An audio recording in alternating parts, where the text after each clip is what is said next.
Телеканал «Дважды два». Что вы знаете о нем? Это куча интересных анимаций, сериалов, фильмов, не только российского, но и зарубежного производства. Это производство собственного шоу. Например, свои анимации, что некоторые из них попали в мой топ, свои передачи даже за пределами ТВ, свои собственные стримы, подкасты и прочее. Это новостной портал о поп-культуре, который помимо музыкального дайджеста, обзоров и новостей, есть тесты. А вот вы в курсе, что они выпускали комиксы собственного производства? Вот как раз про них и поговорим. Наливайте себе попить и возьмите закусить. Приятного просмотра!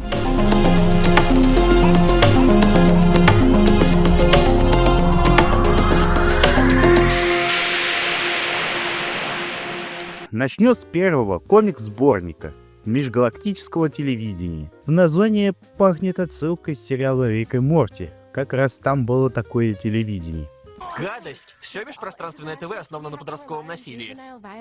Комикс вышел в 2017 году под издательством Jellyfish Jam, и в нем входит 14 историй от 14 разных художников и сценаристов. Авторы изобразили свою версию, как бы выглядело межгалактическое телевидение. В комиксе присутствуют разные стили комиксов. Главы комиксов назвали каналами, что соответствует по тематике комикса. Есть затягивающие и при этом интересные истории.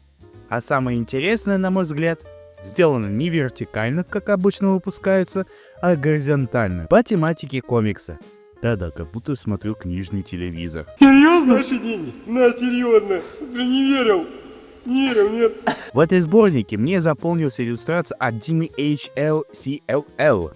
Да, такое имя художника есть. Где сын лишился аудиомагнитофона из-за троек в школе. И от горя нашел инструкцию, как посмотреть межгалактическое телевидение. То есть, представляете, в комиксе «Межгалактическое телевидение» есть инструкция, как посмотреть на межгалактическое телевидение, и ты смотришь межгалактическое телевидение. Вау. Комикс я однозначно рекомендую к прочтению. А если кто-то из вас читал, то поделитесь в комментариях.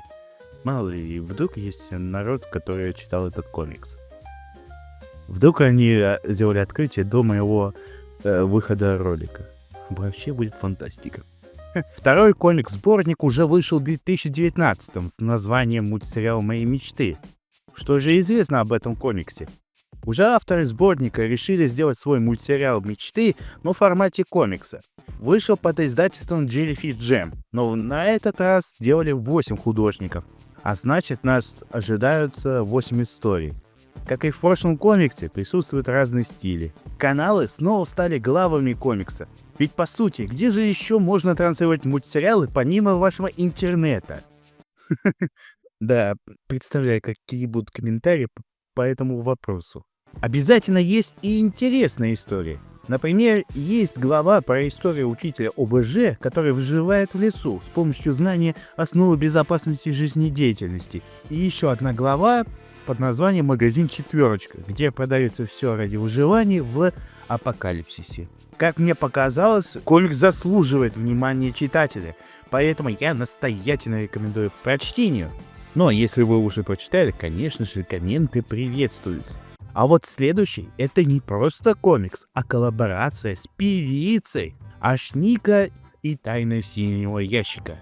Что хочешь, живи, как и я, ведь мы пираты, ведь мы пираты. Как уже сказал, это коллаборация с американской певицей Ашника. Телеканал вместе с певицей тогда устроили конкурс в паблике ВК, где надо подкинуть идею сюжета, где певица будет нашей главной героиней, а «Дважды два» будет лишь упоминаться. Спойлер, «Дважды два» один раз упоминается, как по мне. Но извините, что проспойлерил. В итоге победителем стал Александр Журавель под ником Майк Фокс. И комикс издался в 2021 году. Вот вам краткая история. На острове Кайо-Ларго герои встречают предсказателя братца Фауста, где он говорит, что синеволосая девушка Ашника избавит архипелаг от гнета пирата Синей Бороды. Но в нем хранится какая-то тайная сила. Героиня не вешает нос и доказывает братцу, что одолеет пирата. Главная сила находилась на острове Барбатос, или Барбатос, а может Барбарис, как правильно, где оказывается сила Синей Бороды. В включенный телевизор, который транслировал знакомый и упомянутый канал.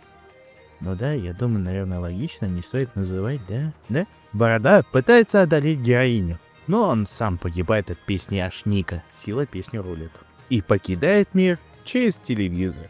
Данный комикс, как по мне, прикольный. В нем присутствуют отсылки песни певицы, но и рисовка прикольная. К сожалению, комикс можно прочитать только онлайн. Поэтому, если вам интересен этот комикс, то ссылку на оригинал оставлю в описании. Ну и на данный момент вышел еще новый комикс, и опять с одной персоны, которой преданные фанаты телеканала знают. Комикс «Подозрительной совой». Над этим работали дважды два и те люди, которые были причастны к сериалу о сове.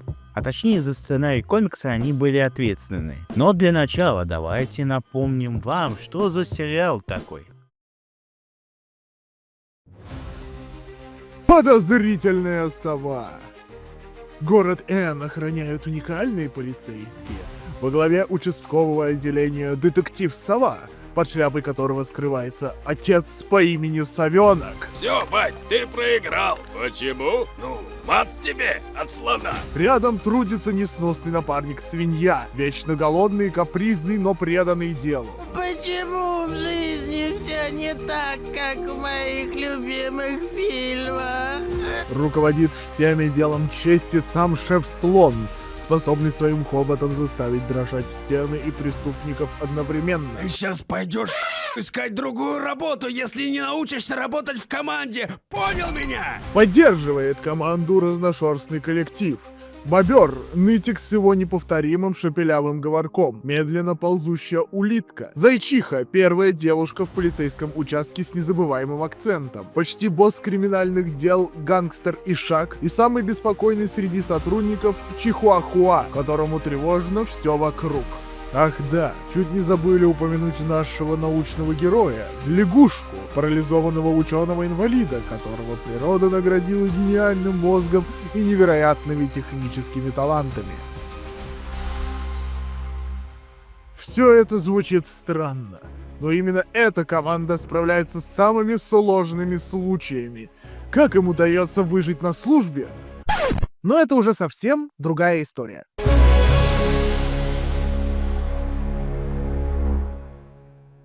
Вернемся к комиксу. Под конец марта 2025 года под издательством АСТ вышел комикс. В роли художника выступил Валентин Поткин, художник комиксов от всеми-известного издательства Bubble. Наверняка вы знаете такие произведения, как «Красная фурия», «Вера Вульф». Также он участвовал в сборниках смешариков и «Союз мульткомикс» от «Союз мультфильм». Также он принял участие в первой главе «Петли». Ну и в другие хорошие комиксы, которые в будущем, возможно, и расскажу, надеюсь. И вкратце, это иллюстрация первых 5 серий первого сезона «Совы», но только с новой краской. Яркой краской, да. Но как для преданных фанатов сериала, а их оказывается много, то считаю классно поностальгировать и вспомнить первый сезон. Да и новые зрители могут заинтересовать. Команда постаралась сохранить юмор, да и сами заявляют, вложили душу, что и на самом деле подтверждают. Да, было приятно вспомнить серии «Совы», и это, по-моему, самый абсурдный сериал «Подозрительной совы», который я видел из производства анимационных проектов «Дважды два». Да, может быть, есть и Кит Ступид Шоу, тоже самый бредовый, но про него они сделали комикс.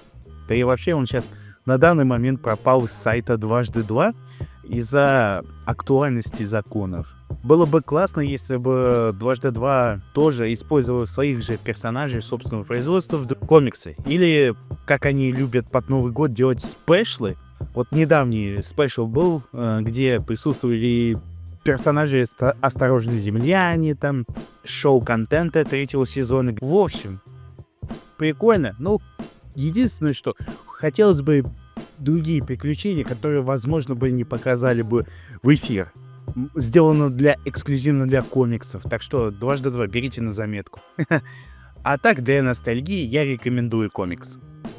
Можем сделать вывод, что канал может делать прикольные комиксы, в которых есть затягивающие истории, интересная фантазия у художников и сценаристов под интересных тематик. Надеюсь, что вам понравился ролик. Ставьте лайки, пишите в комментариях, делитесь роликом друзьям или репостите в соцсетях. Это лучшая поддержка канала. И отдельное спасибо бустерам, что поддержали канал монеткой. Вот. Ссылочка на Бусти и ВК-донатор в описании есть, если вы тоже хотите поддержать канал. Ну и, конечно же, подписывайтесь на канал. На связи был Гаджет. Увидимся! Всего хорошего!